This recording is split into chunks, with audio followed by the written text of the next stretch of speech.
Madam, another item tayo mga madam. Ito another storage box to mga madam. Heavy duty to, super kapal. Ito mga madam, usually ginagamit to kasi combi to eh. Combi yung tatak nito eh.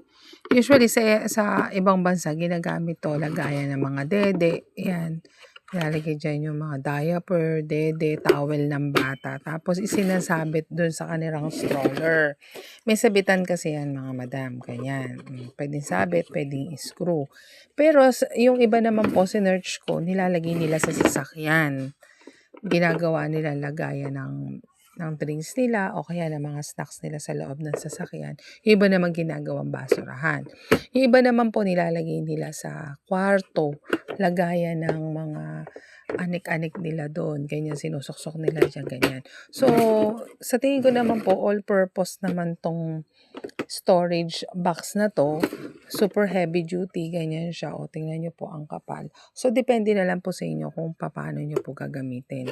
So, pwede po siyang screw. Ayan. Pwede rin po siyang isabit. Ganyan mga madam. So, napakaganda yan mga madam ko. So, available color is isang brown at saka dalawang white. Imay nyo na po. Murang-mura na lang po yan. Thank you po.